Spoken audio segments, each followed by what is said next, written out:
On June 6, 1996, in a suburb of Dallas, Texas, there was a crime of unprecedented horror. An intruder entered this home and attacked 2 young children along with their mother. Police hoped that science would lead them to the assailant.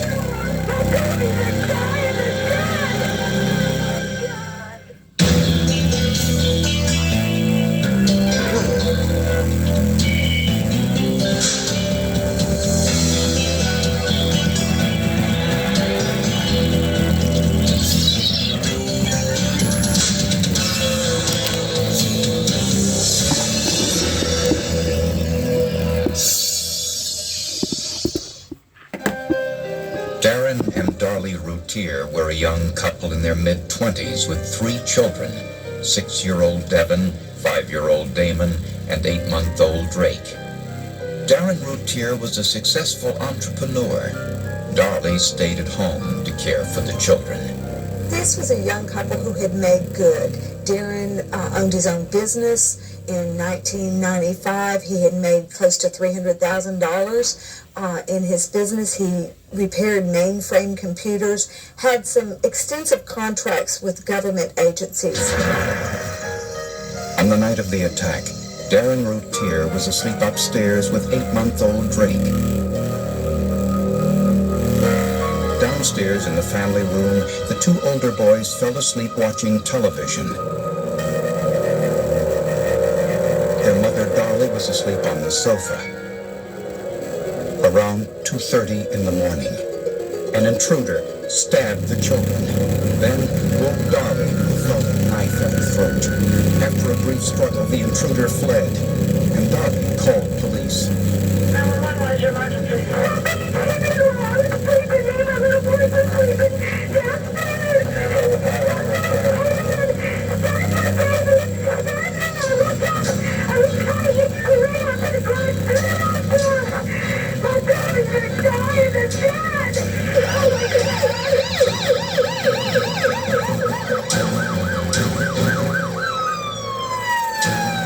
When paramedics arrived, 6-year-old Devin was dead.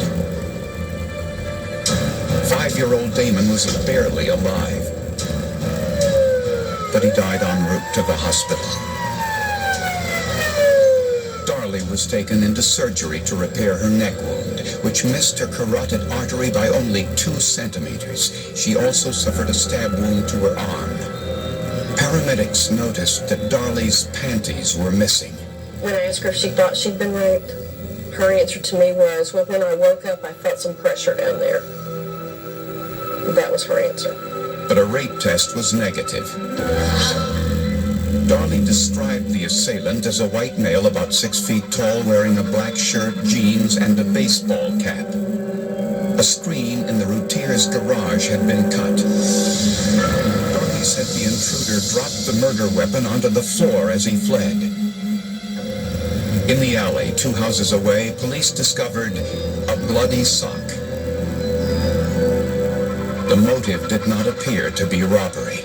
Between the kitchen and the room where the murders occurred, there was 13 rings and a gold lady's watch laying out there. So it indicated to us if it was in fact a burglary or a robbery that had gone bad, there was nothing. There was valuables out there to be taken and nothing was disturbed.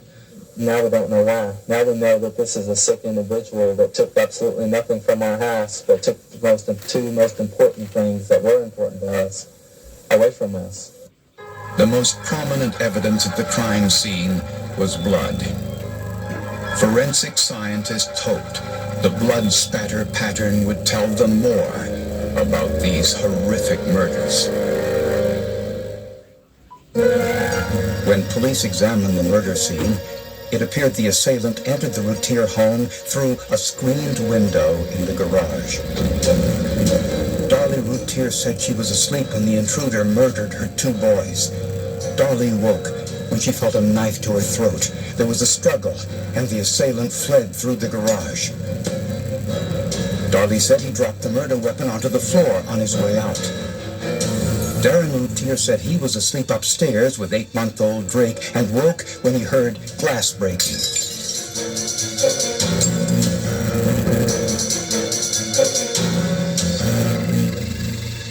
walked into the family room where the detectives were waiting for him, the first thing out of his mouth was not, "How is Damon? How is Darlie?" It is, "Have you seen Darlie?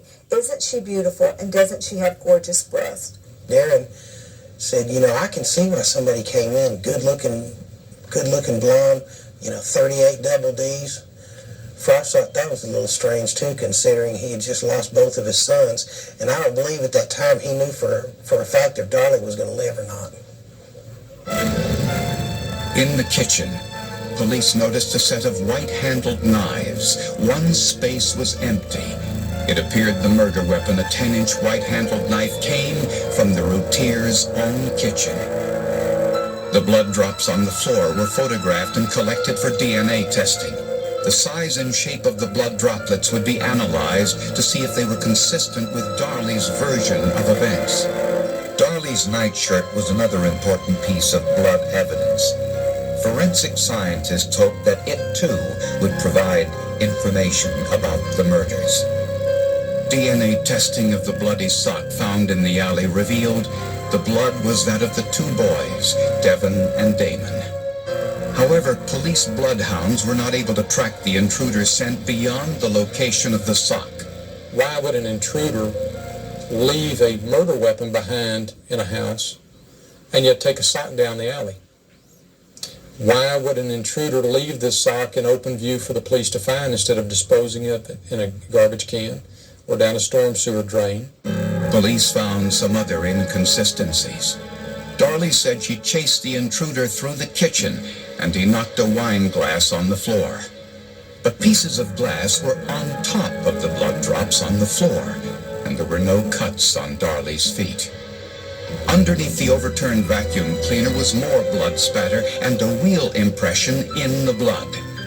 It appeared that Darlie ran through the kitchen before the glass broke and the vacuum cleaner overturned. On the handle of the vacuum cleaner was a blood stain. DNA test revealed it was Darlie's. The blood dripped onto the handle at an 80-degree angle, as if Darlie were leaning over the vacuum cleaner. The pattern was not consistent with Darlie's running past the vacuum, as she told police.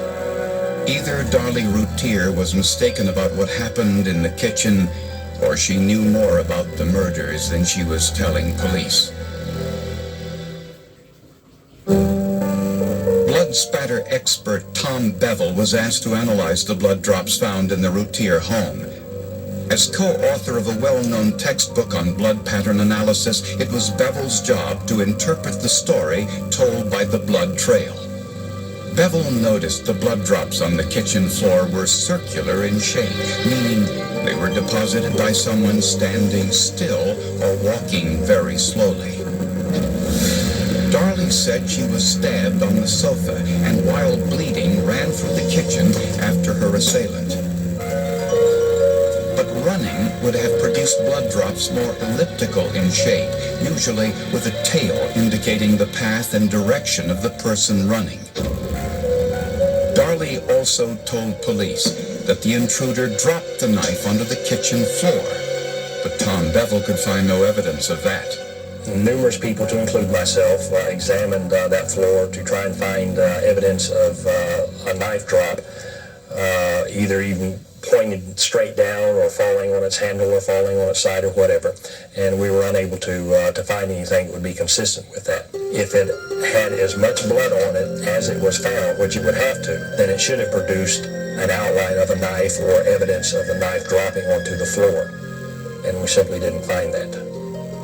Barry Dickey is a forensic audio expert assigned to analyze Darlie's telephone call to police.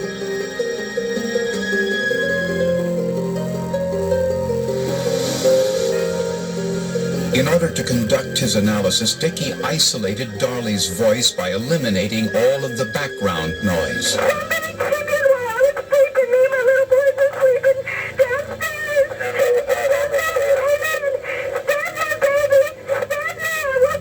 In my opinion, Darlie had moved from at least 3 different rooms in the house.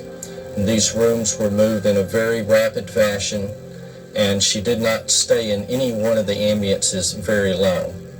But if Darley walked briskly in between rooms, this contradicted her story to police.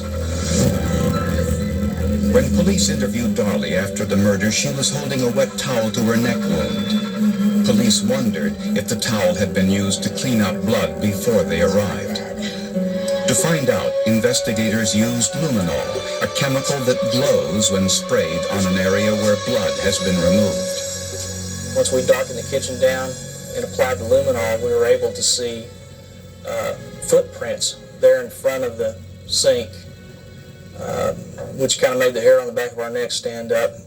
The footprints in front of the kitchen sink were Darley's. On the cabinet beneath the sink, there was visible blood, and luminol revealed that more had been cleaned up before police arrived. The blood evidence in front of the sink indicated to us that someone had bled, had stand there in front of the sink for a significant amount of time bleeding and not moving around. There was blood drops on top of blood drops in the floor in front of the sink. DNA testing revealed the blood belonged to Darley. Prosecutors suspected that it was here where Darley cut her neck and arm. If there was an intruder and he came in without leaving any evidence of walking through this. Also on the carpet was an unusual blood impression, the distinct outline of the murder weapon. The heavy line of blood near the tip of the blade told forensic experts something important about the killer. The only way that I am aware that you could get something coming off of a knife in that manner as we found it would be to have the knife in the hand of a person that is bleeding. In other words, they are contributing blood continuously. So if you had a wound on this arm with the knife in this hand, with the blood flowing down the arm, ultimately across the hand, and then down the blade of the knife, that will produce that very heavy bleeding that we got in the front of the knife in the impression. Coincidentally, Darley had a knife wound on her right arm. DNA test revealed that the blood was that of both Damon and Darley, and not that of an unknown assailant. Darley said she picked up the knife from the kitchen floor and put it on the counter. She said nothing about taking it into the family room. No bloody trail, no fingerprints, no trace of a suspect. I mean, Peter Pan came down the chimney maybe and committed the murder, but Tinkerbell or somebody. But we have no evidence of anyone coming through the window, committing the murders and leaving. Police were now convinced that there was no intruder in the Routier home on the night of the murders. Just 8 days after the murders, the Routiers celebrated what would have been Devon's 7th birthday at the cemetery. Family members invited a local television news crew to attend. If you knew Devon and Damon, you would know that they're up in heaven, and they're up there having the biggest birthday party that we could ever imagine. And they wouldn't want us to be down here being sad, even though our hearts are breaking. I know that Devon and Damon would want us to be happy. District Attorney Greg Davis watched the celebration on television. I was just sickened by what I saw, because it had only been a week since these boys' deaths, and yet we've got a full-blown birthday party out there at the gravesite. And it really struck me as more than curious. At the Dallas County Institute of Forensic Sciences, Charles Lynch discovered the most damaging piece of evidence contradicting Darley's intruder story. On one of the bread knives from the Routier's kitchen, Lynch found a single fiberglass rod and some rubber dust. The cut window screen in the Routier garage was made of polyvinyl chloride bundles. The interior core of that bundle was composed of fiberglass rods. The fiberglass rod found on the kitchen knife was identical to the fiberglass rods from the Routier screen. Lynch could not find any other source of fiberglass inside the Routier home that was similar. So I was able to eliminate all of the sources of fiberglass that I could find as being a source. So the conclusion is that the fiberglass rod found on the bread knife may have come from the window screen, but not to the exclusion of all other sources. FBI profiler Alan Brantley was convinced there was no intruder. We have never seen a case where an offender comes from outside the residence, breaks into the home, takes a knife, and then goes back outside the home and cuts the screen to come back in. Those steps, that kind of behavior is just unnecessary to the commission of any kind of an offense, unless you're attempting to make the scene look like something you think it should look like or that you want other people to believe occurred. And again, that's an element of staging. And on Darley's nightshirt, scientists found cast-off blood spatter on the back right shoulder area. DNA testing revealed that the blood belonged to the two boys. Some of those blood stains are coming in a direction consistent with the movement of the item that was bloodstained. In my opinion, in this case, the knife. As you're drawing the knife backward, the blood is coming off of the end of the knife as it's being drawn backward, and of course, if it's close enough and it's still in an upward flight, it will point in an upward direction with the blood stains. The blood spatter was pointed upwards, consistent with the movement of a bloody knife in Darley's right hand. The forensic evidence all told a story quite different from the one Darley told police.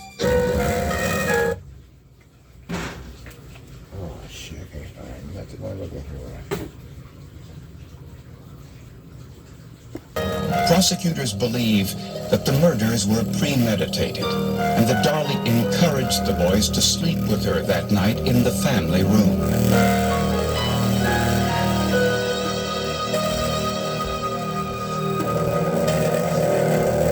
Sometime after 2 a.m., Darley took a bread knife from the kitchen and cut the screen in the garage.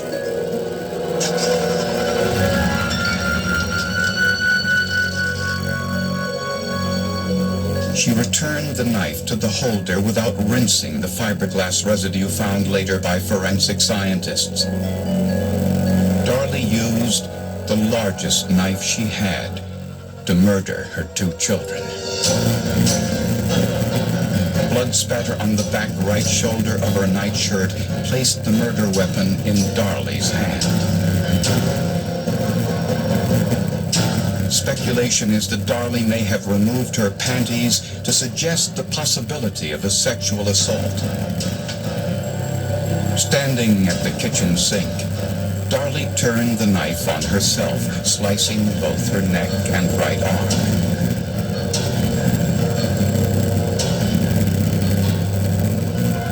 Then something unexpected happened. 5-year-old Damon was still alive, crawling through the family room. He was stabbed 2 more times.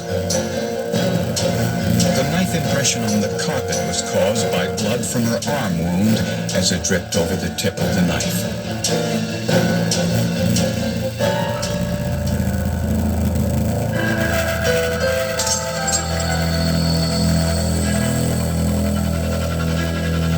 The audio analysis of the 911 call reveals that Darley was moving in between rooms quickly as she staged the crime scene and removed some of the blood evidence.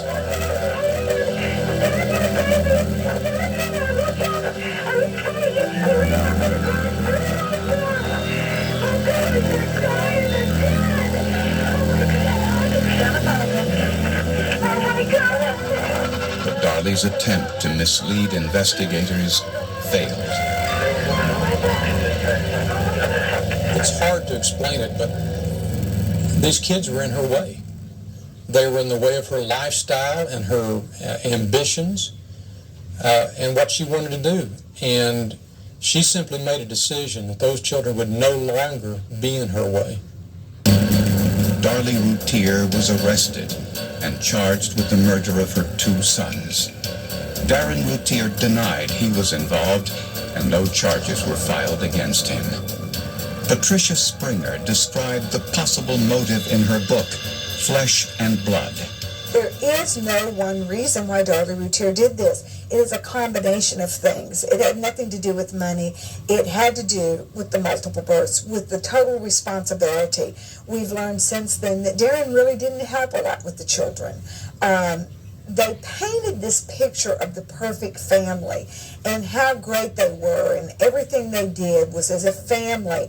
But the family life was an illusion that they perpetrated on anyone that would listen to it.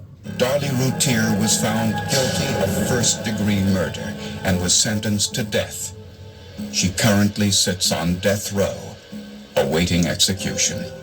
Texas is a pretty conservative state, and I want everybody to know that you can't go out and kill our children and expect to live. I think that Darlie got exactly what she deserved in this case. We probably gave her more justice than she deserved in this case.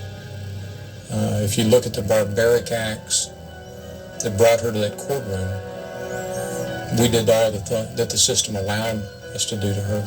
But she richly deserves to be on death row, and she richly deserves to be executed one day.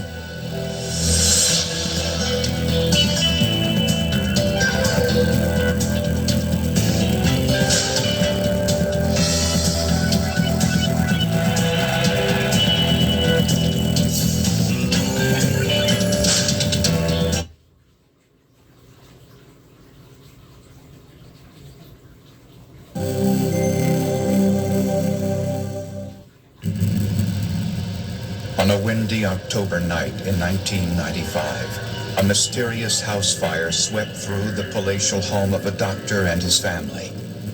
2 of the family members made it out alive. 2 of the children did not. In the debris, medical detectives discovered much more than simply how the fire started.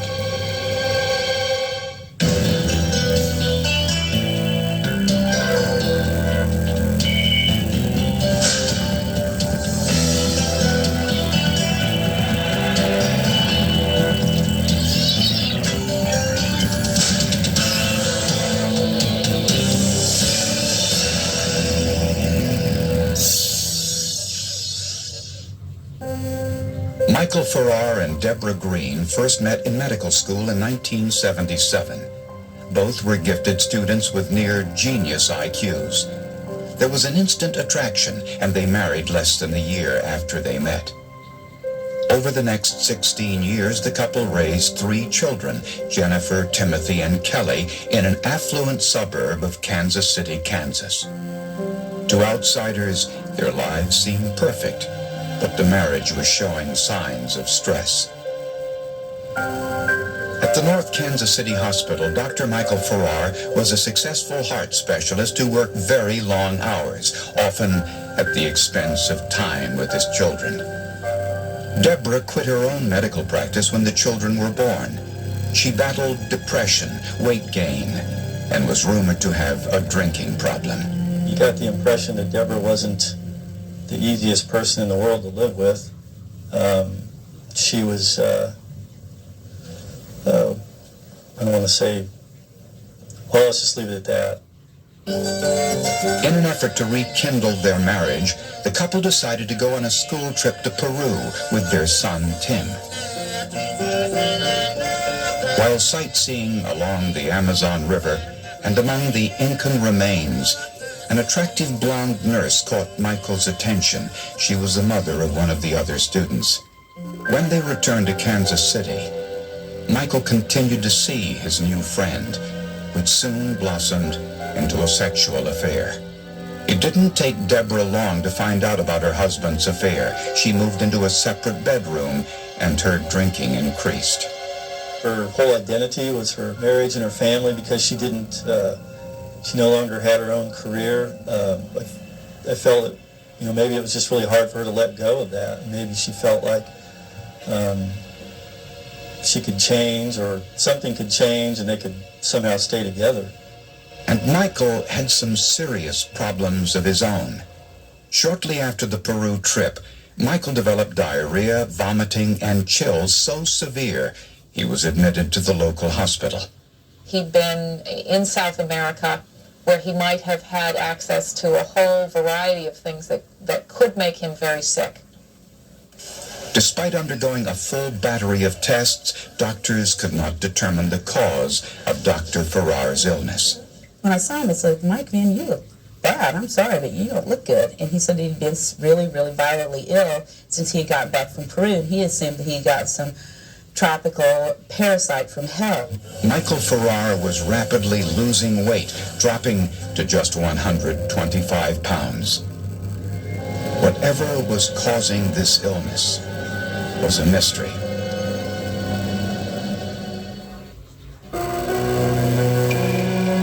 For a cardiologist who seemingly had it all, Dr. Michael Farrar's life in 1995 was one crisis after another.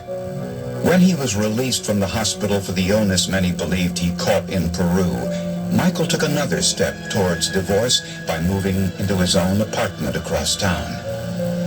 His wife Deborah was angry, depressed, drinking heavily, and would stay in her bedroom for days at a time.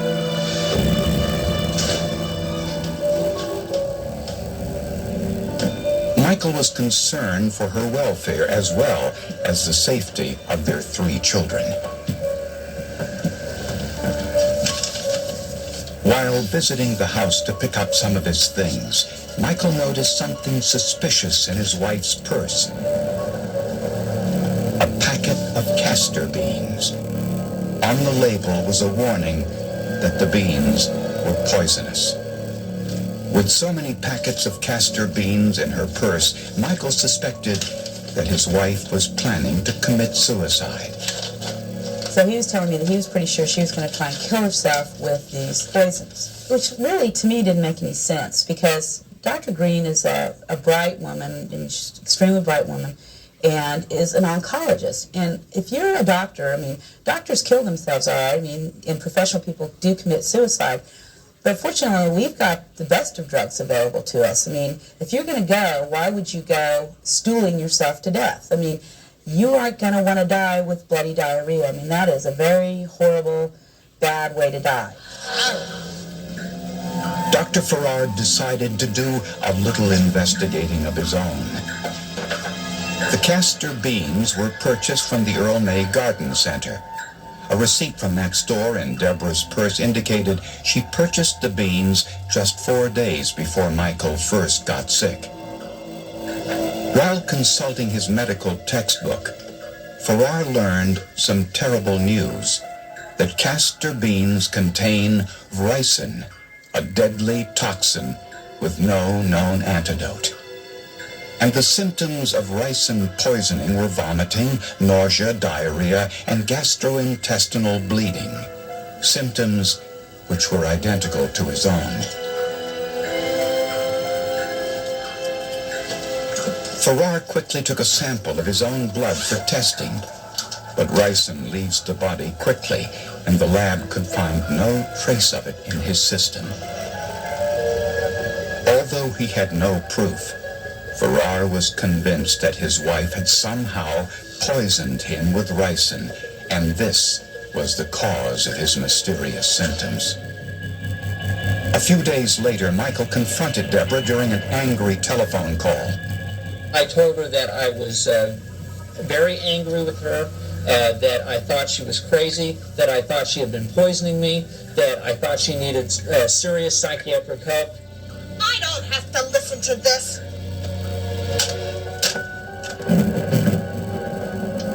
1 hour later, around midnight, a fire broke out in the Farrar family home.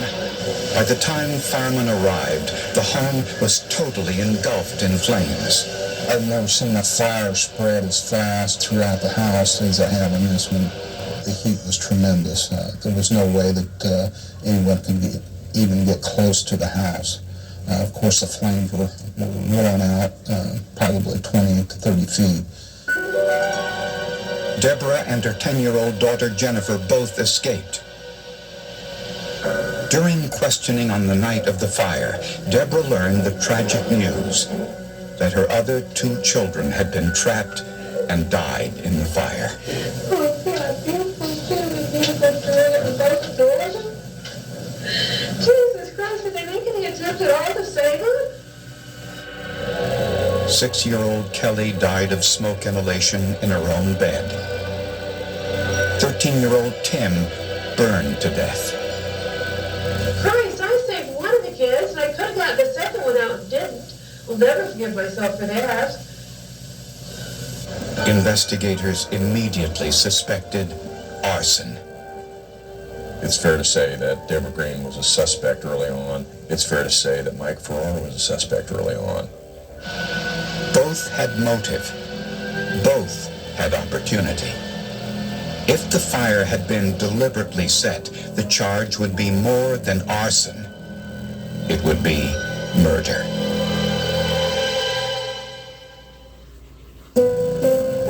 While investigating the suspicious house fire that killed Tim and Kelly Farrar, police looked a little deeper into the relationship between Michael and his estranged wife, Deborah. A few weeks before the fire, the couple had a fight at the house. Michael said his wife was intoxicated, angry, and threatening to kill herself. The police were called and took Deborah to the hospital for psychiatric evaluation. Dr. Pamela McCoy was the physician on duty. Pam McCoy indicated that at first she was somewhat skeptical about whether or not Deborah Green was really that mentally ill. And is sitting there in the waiting room of the KU Medical Center emergency room, talking to Deborah Green about these issues, asking her if she's okay, if there's anything she can do to help her, and trying to get a read on her mental state. When in walks Michael Farrar. When they met in our kind of entryway there, she just like turns on him like she's, I mean, for a minute I kind of hold her like I think she's going to physically attack him, and she spits at him and calls him a hole. And then she says, "You're going to get these kids over their dead bodies." Deborah said she made the statement in anger and denied having anything to do with the fire.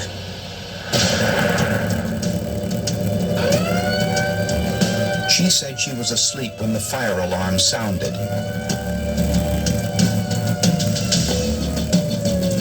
She said she opened the bedroom door, saw flames and smoke, closed the door, and ran outside through a door in the bedroom.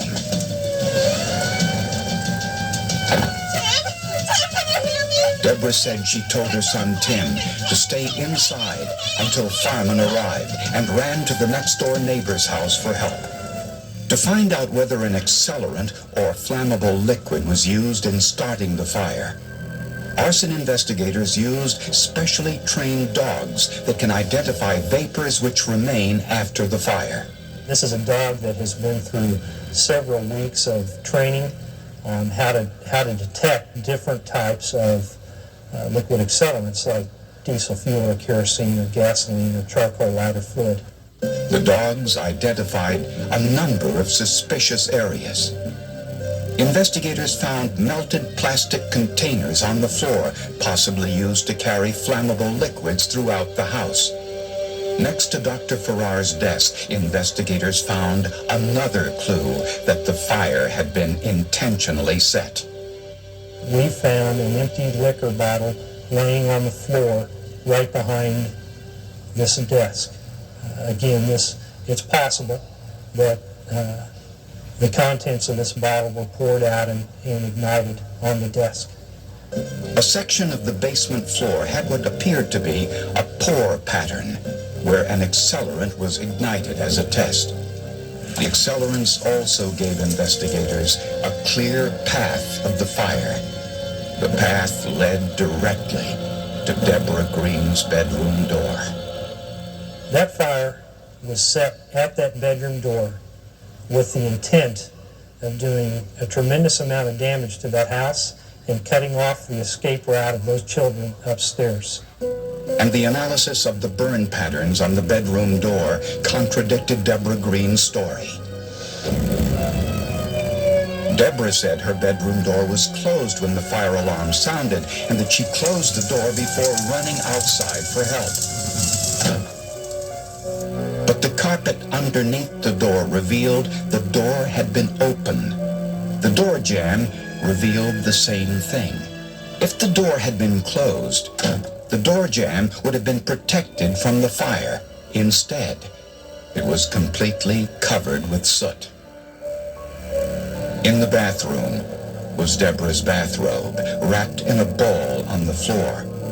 On the underside of the robe were burn marks. At some point, the person wearing the robe had been very close to the flames.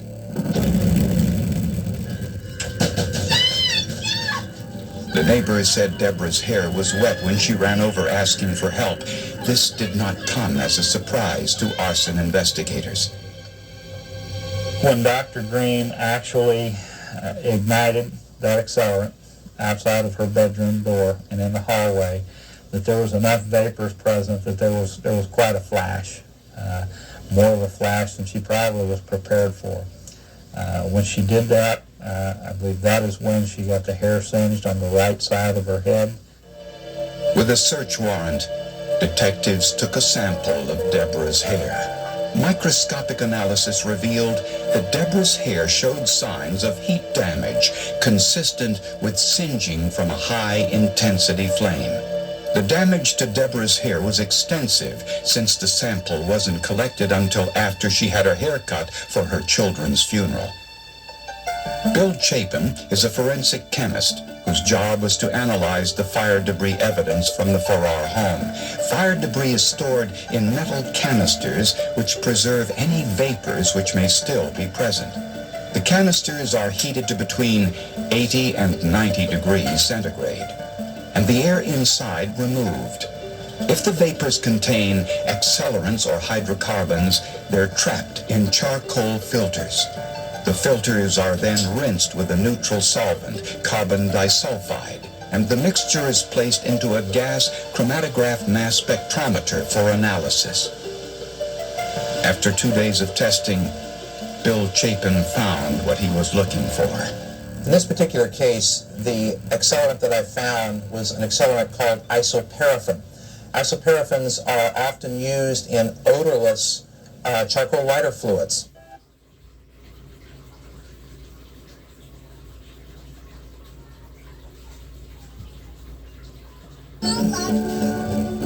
Deep breath in. Did you know that people everywhere are recommending GoodRx? My doctor told me about GoodRx to help us save money on our meds. And my daughter told me about it. I take a lot of prescriptions. GoodRx helps me keep up. My neighbor showed me the app. Tell me save on my kids' allergy pills. Americans everywhere are sharing the savings. Dropping off a prescription. Great. Another good reason to check GoodRx.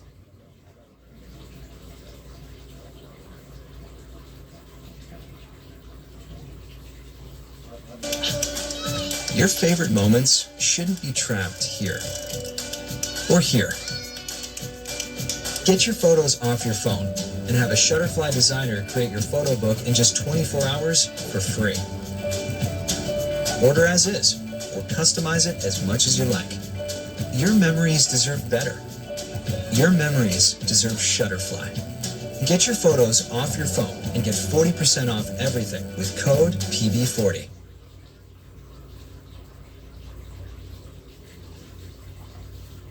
In odorless charcoal lighter fluids.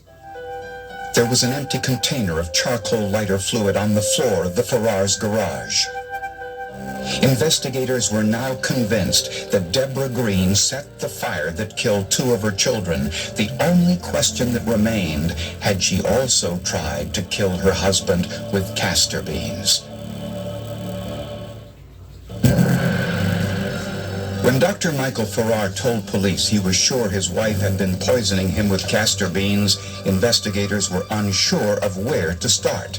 Since the local laboratory could find no evidence of ricin in Michael Farrar's system, his blood was sent to the FBI, to Dr. Drew Richardson, an expert in chemical and biological research at the Naval Medical Research Institute in Washington, D.C.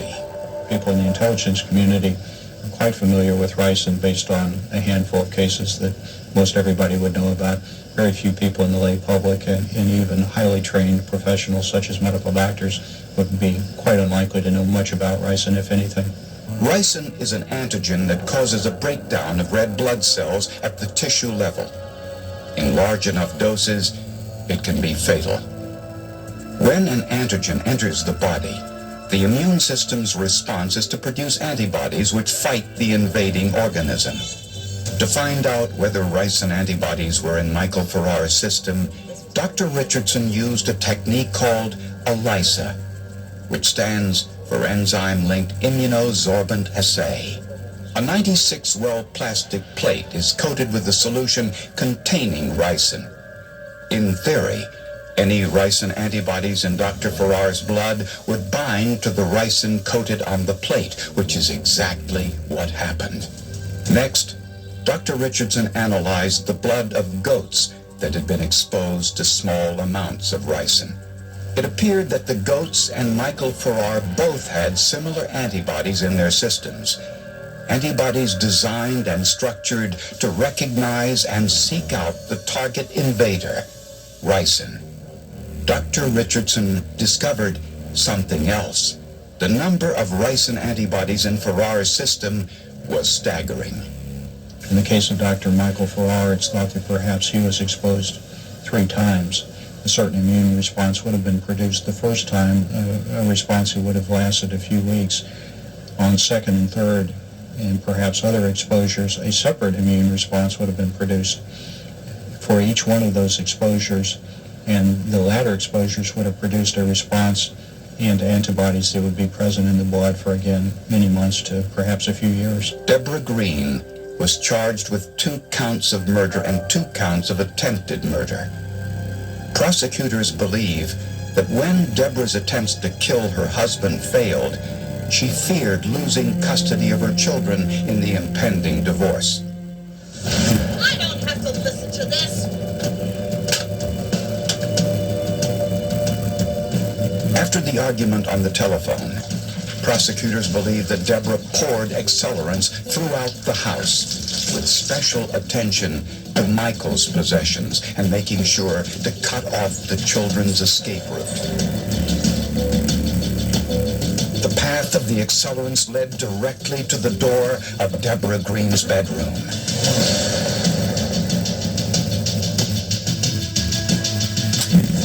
But she used too much accelerant. The vapors ignited, causing a mini explosion that singed her hair. While dousing her head with water, she saw that her bathrobe had also caught fire and discarded it.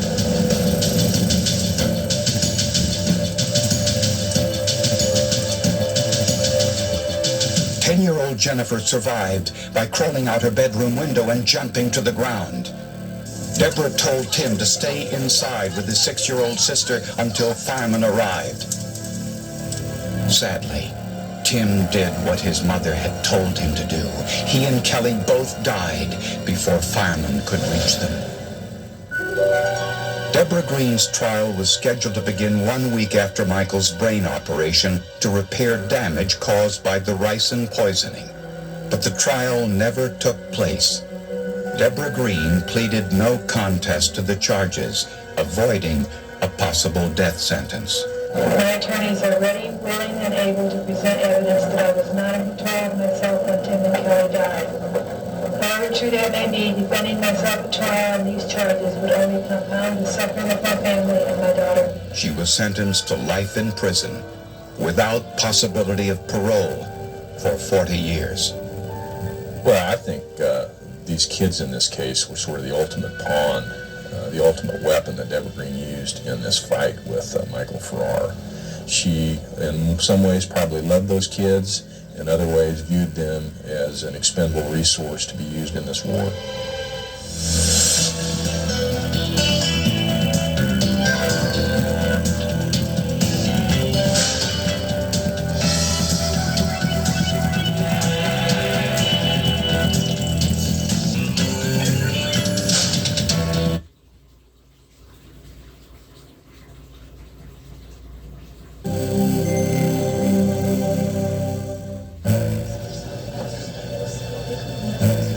Shirley and Ed Andronowicz were regulars in a neighborhood bar a few blocks from their home in Winnipeg, Canada. On one of their nights out, Ed decided to leave early. Shirley wanted to stay. There was a brief argument, and Ed went home alone.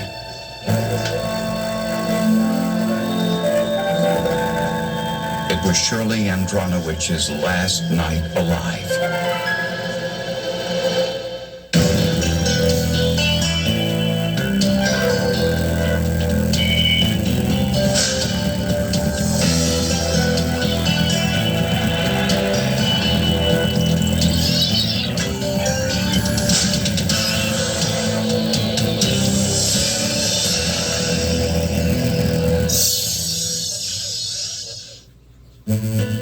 Ed and Shirley Andronowich had been married for 20 years. Ed was a construction worker, Shirley was a housewife.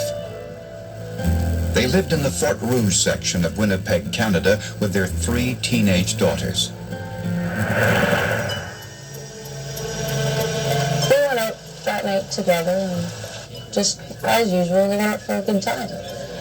And I guess a few hours later, my dad came home. He was tired, he didn't want to be there anymore. And she just wanted to stay, and his friends are there, so she stayed with his friends. Shirley left the bar around midnight and walked home. I heard her come home that night. She was by herself. I don't know if she was drunk, but you could tell that she had been drinking. Ed and Shirley argued again when she came home. Ed said Shirley went for a walk to calm down, but never returned.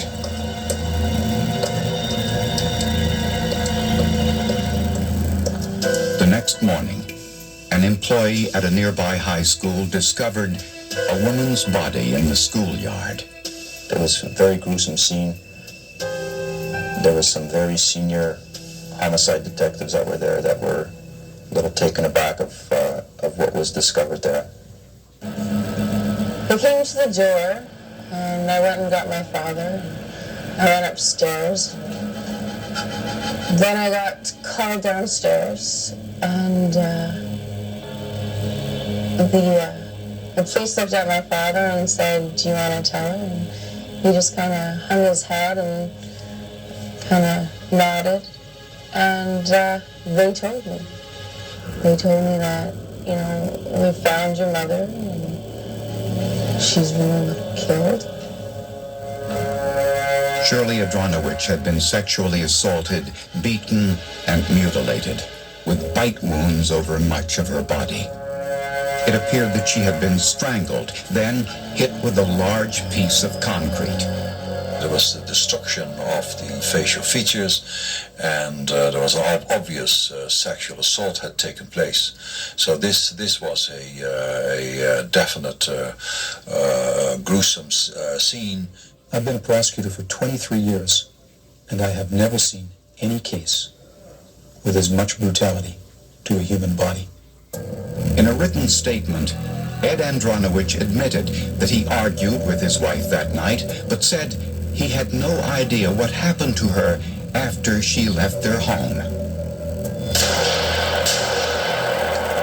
Homicide investigators Bob Marshall and Ron Oliver decided to question Ed Andronowich again to learn more about what happened on the night Shirley Andronowich was murdered. At one point, he was sort of asked in a sort of a helpful sort of a question to him if he had any idea who may have killed his wife. 5:30 in the morning.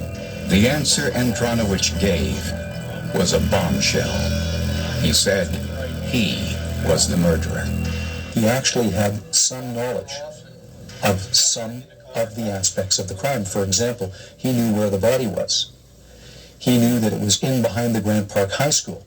I was angry with the police. I mean, they thought it was my dad, and I was angry with people who thought it could even be my father, because I knew it wasn't. And not only should they just, you know, knowing my father, know that he could not have done that, but trust my word, even though I was only 14. To make absolutely sure, police questioned Andronowich again on the following day, and again he confessed.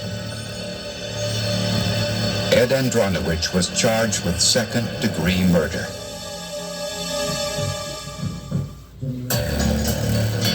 Ed Andronowich was held in a Winnipeg jail after confessing to the murder of his wife. Although parts of his confession were inconsistent with the murder scene, Andronowicz said he had been drinking on the night of the murder and his memory wasn't entirely clear. Police began their forensic investigation by turning to Dick Monroe, a forensic geologist with the Winnipeg Police Department. The murder weapon was a 55-pound concrete block found near the body. His trunk was full of concrete particles. And that was exciting at the outset because you saw this concrete, but the trick was, can you match the concrete to the block? Can you put that block in his trunk? The process was tedious since there were hundreds of particles recovered from Andronowicz's trunk, all very small. Because the murder weapon was rough, because it was a broken piece of concrete, you're looking for, like a jigsaw puzzle, a piece that would fit onto it. Could you get a physical match? But Monroe was unable to find a match. Next, police sent photographs of the victim's bite wounds to Dr. David Sweet, a forensic odontologist at the Bureau of Legal Dentistry in Vancouver. Ed Andronowicz wore dentures which were also sent for analysis. The question that came up obviously was, can artificial teeth in the form of a complete upper and lower denture actually bite hard enough to remove human tissue?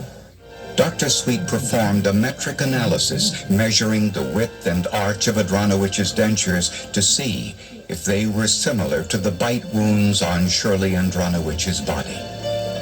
But Dr. Sweet could find few similarities. I think at that point we were all leery of whether we had the right person or not.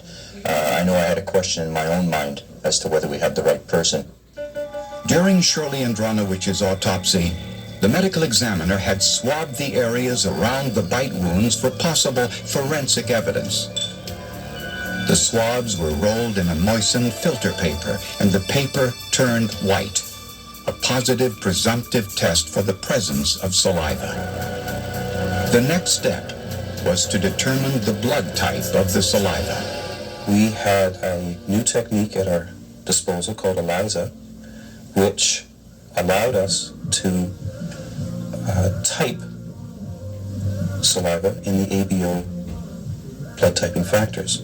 The ELISA test revealed that the perpetrator had type B blood. This did not match Ed Andronowicz's blood type. Therefore, Mr. Andronowicz, being of blood type A, could not have left the B-type saliva found on the swabs from the breast. Thereby, meaning he could not have been, in my mind, the murderer.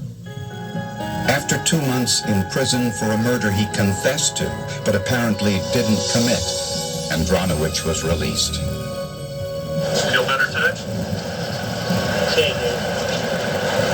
You happy to be outside? Changing. Why had he confessed? Andronowicz back at that time had a terrible problem with alcohol. And when the detectives interviewed him, and they asked him such questions as, did you have a fight with your wife last night?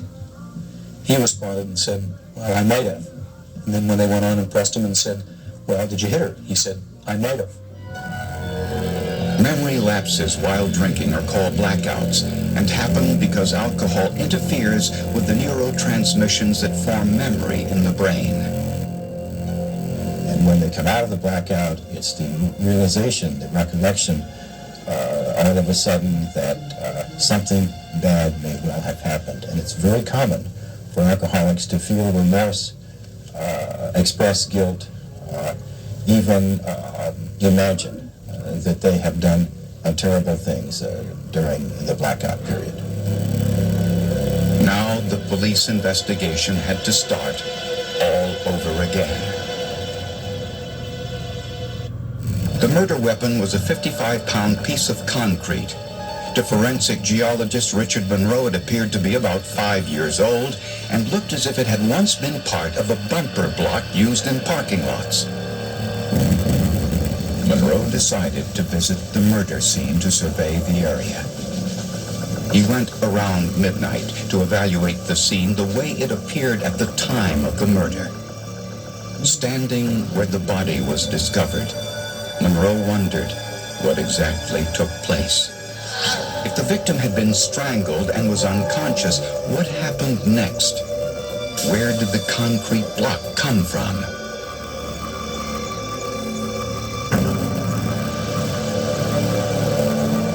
Then Monroe saw it, an illuminated area about 500 feet away.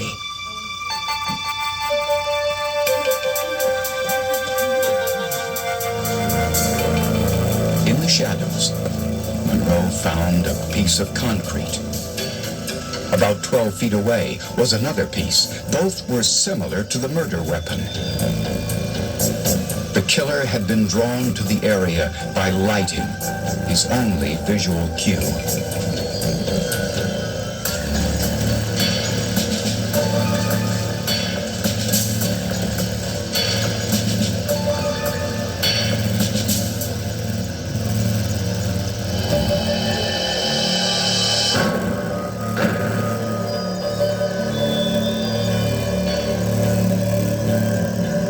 To prove his theory, Monroe needed to find out whether the murder weapon and the pieces in the schoolyard had once been part of the same block. Monroe performed a petrographic examination. Petrography is the term for identification of minerals.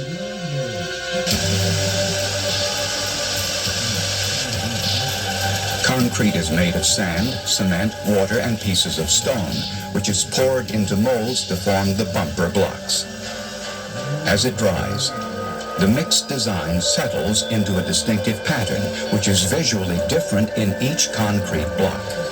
When Monroe compared the murder weapon to the other concrete pieces found in the schoolyard, the mixed design and position of the stones were identical. The fit was almost like a glove. When you get broken aggregates in your sand and gravel inside your concrete, it'll break, and it's usually an irregular surface, and you'll have some what they call plasma stones that will break out of the concrete mold. And what you're trying to do is fit that in. And it's not just one fit, it's a collection of fits. Monroe suspected that the murder weapon might contain a fingerprint. But lifting a print from a porous surface like concrete is extremely difficult. It's almost like a fingerprint is sitting on top of a bed of nails. So your latent material, which is very, very thin, is sitting on top of something that is very, very tenuous. As a last resort, Monroe decided to try a technique usually used to find prints on non-porous surfaces called superglue fuming. Superglue is made of cyanoacrylate ester. A drop of superglue is placed into a chamber along with the item containing the print, and the chamber is heated for up to 6 hours. By heating the superglue, fumes condense and adhere to biological materials such as the oils of a fingerprint. Under a laser light, the biological material fluoresces, producing a clear image of the print. Monroe followed these steps with the concrete, placing both the superglue and the concrete in a vacuum chamber.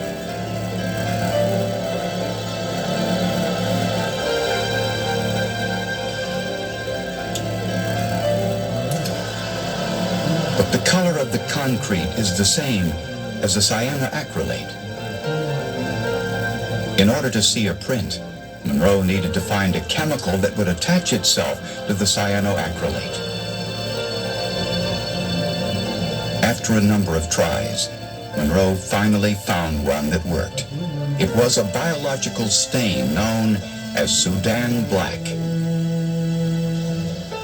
Monroe found what he was looking for, the killer's fingerprint, but it was badly smudged.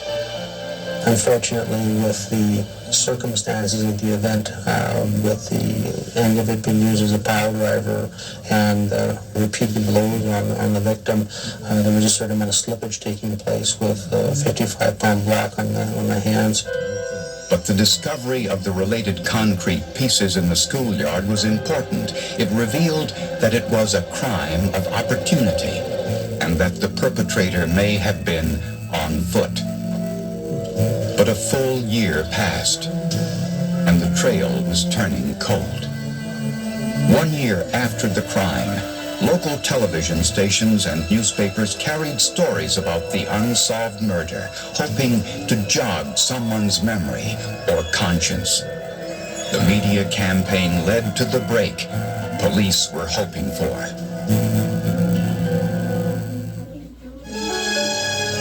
One year after the brutal murder of Shirley Andronowicz, an informant came forward saying that his roommate had returned home on the night of the murder with stains on his jeans and boots that looked like blood. I'm gonna take a shot.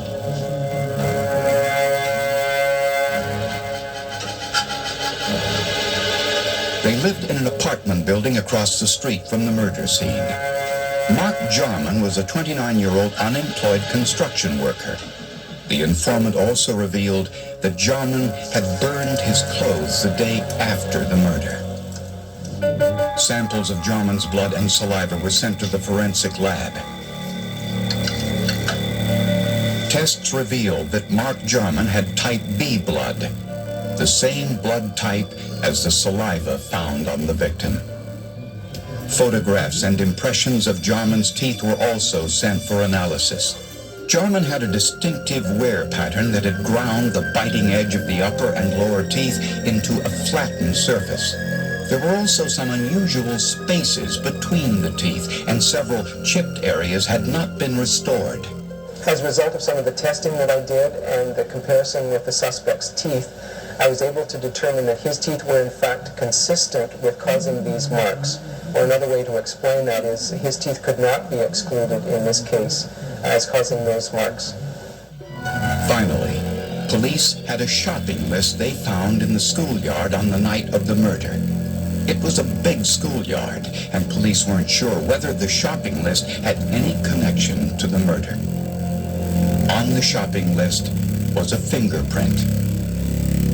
That print belonged to Mark Jarman, placing him in the schoolyard around the time of the murder. After initially denying he was involved, Mark Jarman eventually confessed.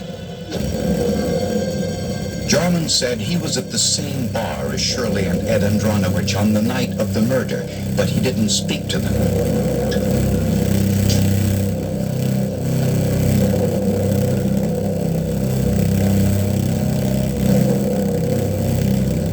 He said he ran into Shirley Andronowicz later near the high school while she was out walking.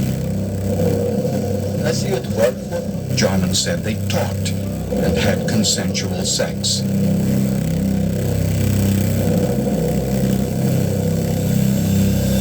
Jarman said he killed Shirley Andronowicz when she threatened to tell her husband.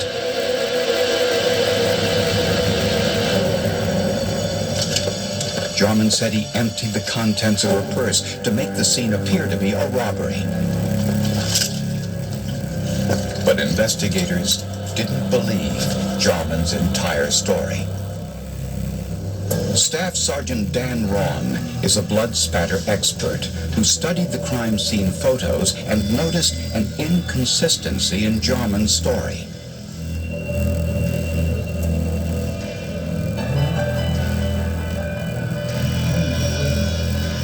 The distance blood travels from a head wound struck by an object the size and weight of a cement block is 10 to 12 feet, creating medium velocity impact spatter.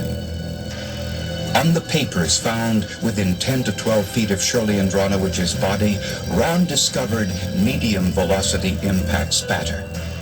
The pictures of the evidence actually showed that the contents of her purse had been strewn around at some location in a position where they were exposed to the bloodletting. Which meant that Shirley Andronowicz's purse was ransacked before she was murdered, not afterwards. Mark Jarman was convicted of first-degree murder and sentenced to life in prison with no chance of parole for 25 years. He took my mother. I was 14 years old. It's almost half my life. You know, I've been without her now. And you can't, I don't know how I'm ever supposed to forgive somebody for doing such a terrible thing to me.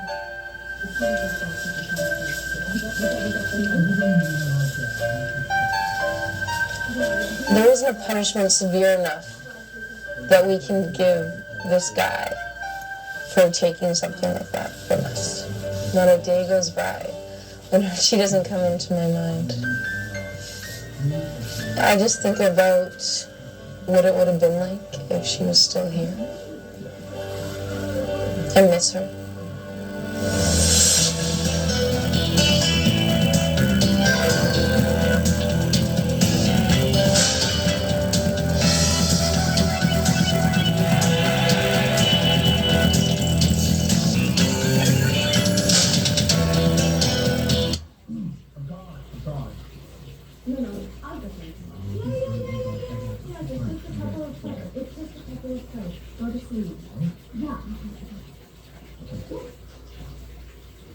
Bails on me! Your cousin from Boston. Whose pool is this anyway? None of us know. Sam Adams Summer Ale, light and citrusy, perfect for summer.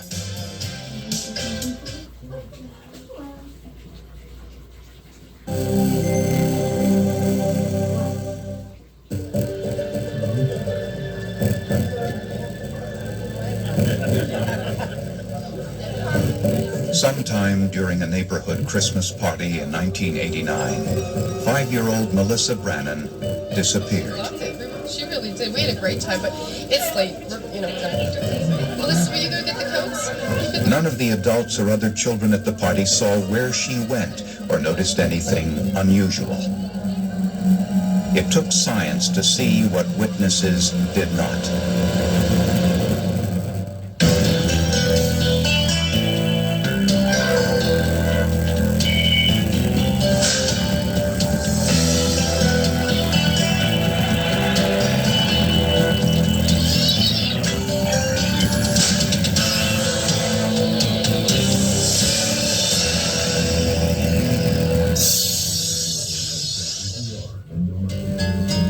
Tammy Brannon and her 5-year-old daughter Melissa had moved from Texas into this suburban apartment complex in Lorton, Virginia. Tammy was a single mother, recently divorced, working as an accountant and beginning a new phase in her life. Tammy is a very good mother. She's a very sweet, very caring person. Kept to herself, more or less. She wasn't what I would call extremely outgoing, although she did participate in just about everything. One of the attractive features of the apartment complex was the active social program for the residents. Every Friday night was some sort of social gathering in the clubhouse, and during the holidays there were special events. The night of December 3rd at the Christmas party, that's something that they basically did for almost every holiday. People looked forward to it. They always had a nice layout within the clubhouse, and people spent time getting to know their neighbors. Tammy Brannon and her daughter Melissa both attended that Christmas party in 1989. Altogether, about 200 residents of the complex were there. Everybody was very upbeat, having a very good time. The children played with each other all through the night, going around and snatching all the food and having a good time.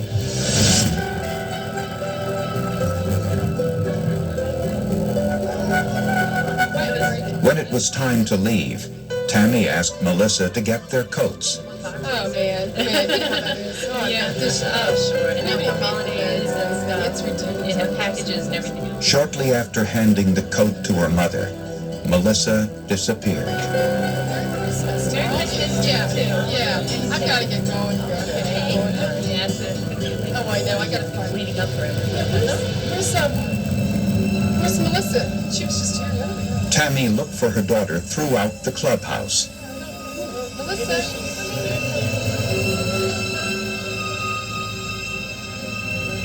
Yeah, where's Melissa?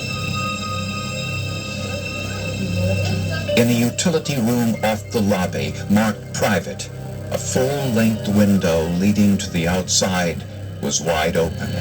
The window faced a wooded area behind the apartment complex. There's a possibility that somebody could have went out that window and not been seen by anybody outside.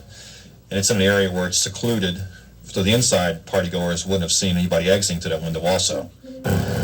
Fairfax County Police searched the entire area and questioned everyone who attended the party. It was very cold out that night. It was pretty imperative that we try to locate her as quickly as possible. It was hard to imagine a young child with a dress on and a small coat surviving the temperature that night. Although no one at the party noticed anything unusual, police feared that Melissa had been abducted. Tammy Brannon pleaded for her daughter's safe return during a televised news conference. The person who took Melissa, I beg you to please call somebody, anybody, and tell us where she is. No matter what's happened, she's all that I have. Please bring her back to me. Melissa, if you can hear Mommy and get to a telephone, call our number like I told you to. And call me. We love you and miss you very much. Please come back to us. Mommy's waiting. All the way down to Davisport Road. Police could find no trace of 5-year-old Melissa Brannon, despite the help of hundreds of volunteers. We had hundreds of police officers down there. We had hundreds of people from the military bases. We had people volunteering their airplanes, their helicopters. The search was phenomenal. It just showed how this case touched so many people. Yellow ribbons were placed throughout the neighborhood, a symbol of concern and hope for Melissa's safe return. Police questioned Melissa's father, who was in Texas on the night of Melissa's disappearance. He was immediately ruled out as a suspect. I also ask that if the person who took my daughter can hear me, please let her go. We love her very much.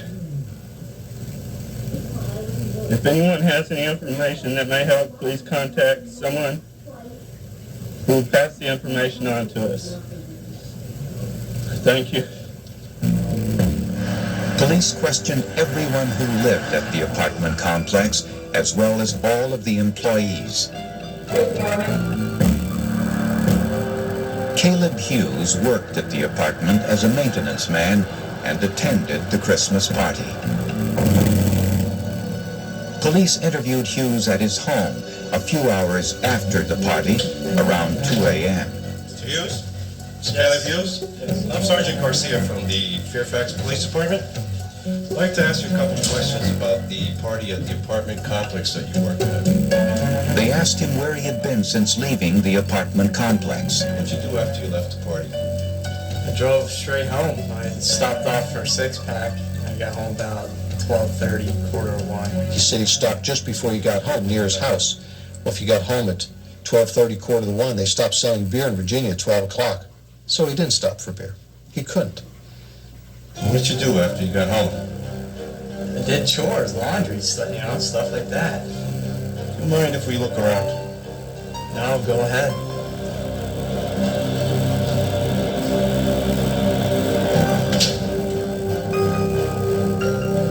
During the search, police noticed something unusual.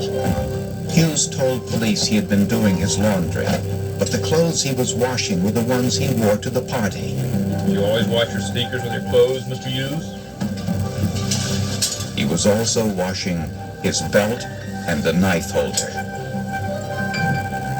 Said, why would you wash all your clothes? You don't have another pair of blue jeans? And why would you wash your sneakers? Caleb had no response. The side of Hughes' sneakers had been shaved away. Although the sneakers had been washed, tests showed traces of human protein, possibly blood, deep in the fibers. Caleb Hughes wasn't cooperating either. Hughes told police he did not speak to Melissa Brannon at the Christmas party, but several witnesses contradicted him. Did you have something to eat? He said, Caleb, I think you know more. I think you took Melissa out of that party. And all Caleb would do is just sit there, and finally Caleb said, prove it. Looked me straight in the face, had no emotion at all. And that's what investigators set out to do. Weeks passed, and still there were no signs of 5-year-old Melissa Brannon. The community of Lorton, Virginia held a candlelight vigil at the Brannans' apartment complex, just a few feet from the clubhouse where Melissa was abducted. Bumper stickers, yellow ribbons, and flyers with Melissa's picture were everywhere. It was all anybody talked about. Because this wasn't one girl in one family. This was any child, all of our families. If this could happen to Tammy Brannan's daughter, this could happen to anyone's daughter. And there was a desperate outcry to find who would have taken this child. The remaining suspect was Caleb Hughes. Hughes attended the Christmas party, but he denied having anything to do with Melissa's disappearance. Forensic scientists began their investigation with a look inside Hughes' car.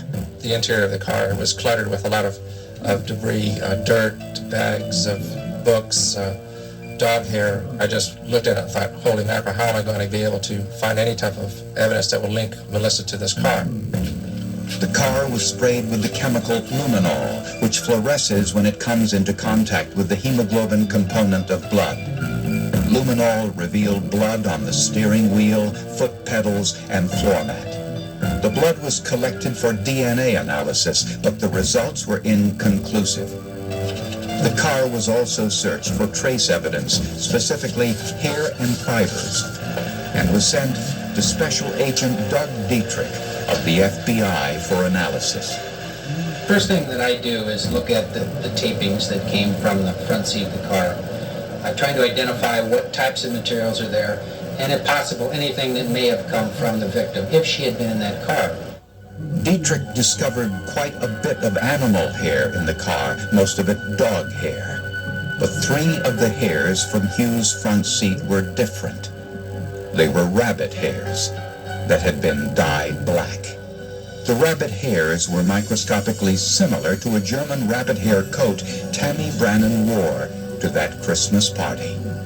When Tammy Brannan was leaving the apartment, she told Melissa to get her a fur coat.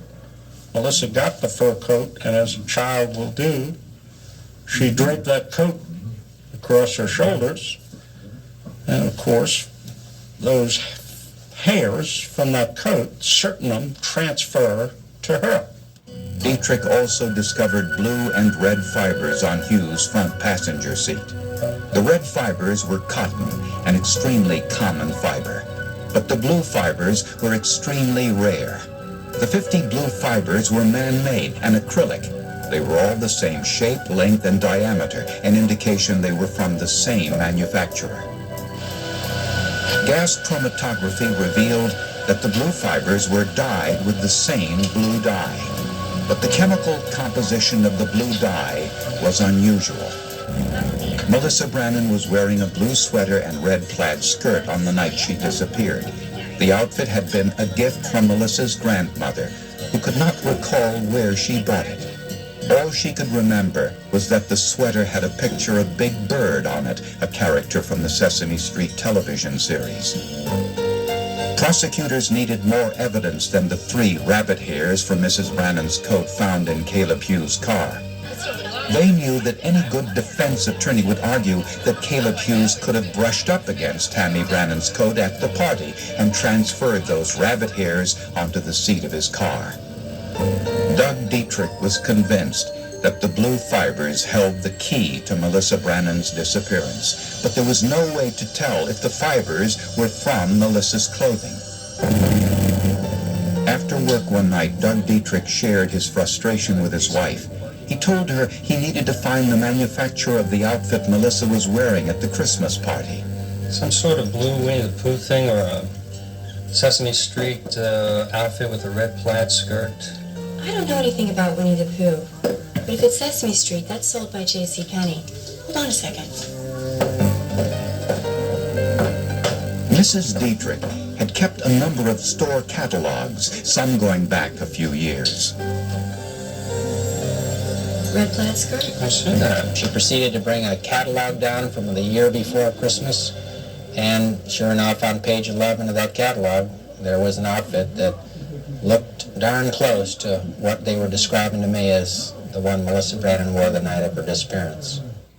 When Tammy Brannan was shown the picture from the catalog, she identified it as the one Melissa was wearing at the party.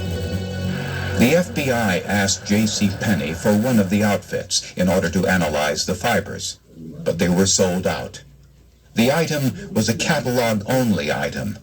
J.C. Penney sold all 7,000 garments in a matter of months. But J.C. Penney located a customer in Kentucky who had purchased one of these outfits a year earlier. The customer bought the outfit as a present for his granddaughter, but it was the wrong size, so it had never been worn. The customer sent the outfit to the FBI for analysis. The idea of just being able to find an outfit that's exactly the same outfit that a victim wore in a case, that's an extremely good stroke of luck. When Doug Dietrich examined the garment, he made a startling discovery.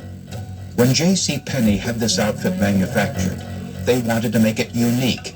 Instead of using a standard dye, and there are 10,000 of them, Penney's decided to create a brand new color. JCPenney specifies a particular color. Then they'll work with the dye manufacturer to find some combination of chemicals that will produce exactly that tone. In this particular case, they went an additional step and made sure that it was a dye that nobody else had access to so that they could trademark this sweater from its color point of view. They called their new color Plum Navy number 887. J.C. Penney patented that signature dye and used it only once when they produced the 7,000 Big Bird sweaters. When Dietrich compared the fibers from the duplicate sweater to those found in Hughes' automobile, they were the same. With several hundred million people in the country and only 7,000 sweaters, the probability of that particular sweater being located in an individual car is very small. You can just work out the ratios of the two. And there's no question in my mind that Melissa Brannan had been in the front seat of Cal Hughes' car. Where she went from there, well, I guess that's a mystery right now. A mystery police were desperately trying to solve.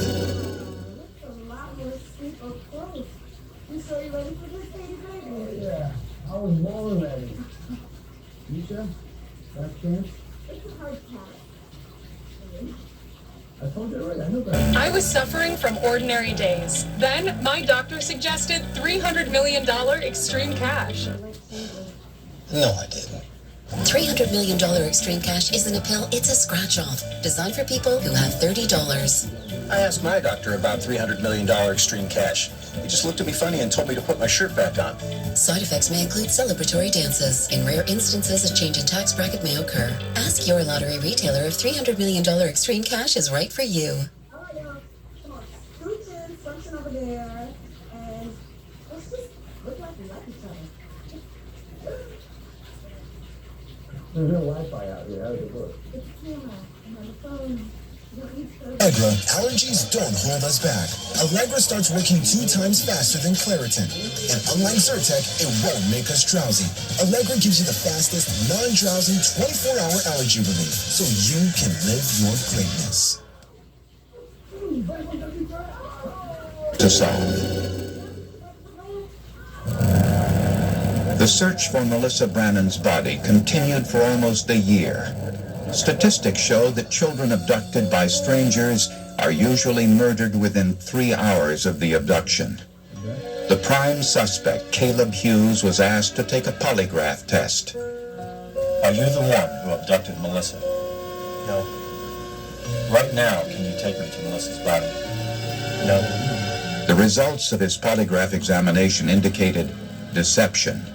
As soon as he realized that I knew that he had failed that test, he didn't want anything to do with that room, didn't want anything to do with me, and pretty much bolted out of there.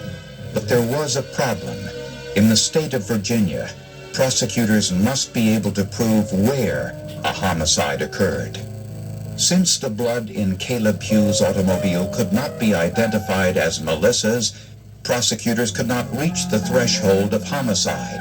They could only prove kidnapping, which carried a maximum sentence of only 10 years.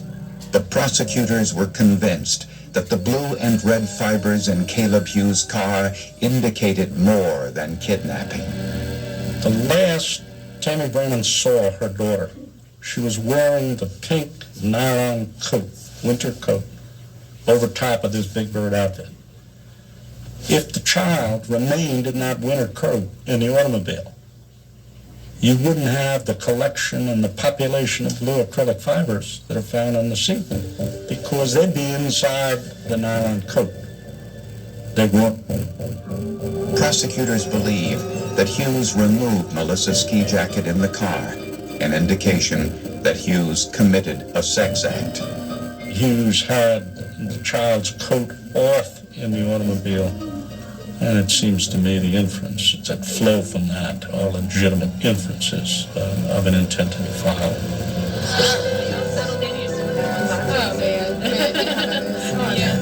While Melissa was waiting for her mother to say her goodbyes at the Christmas party, prosecutors believe that she left for a moment to get a drink from the water fountain in the hallway near the utility room. This is where Hughes abducted her.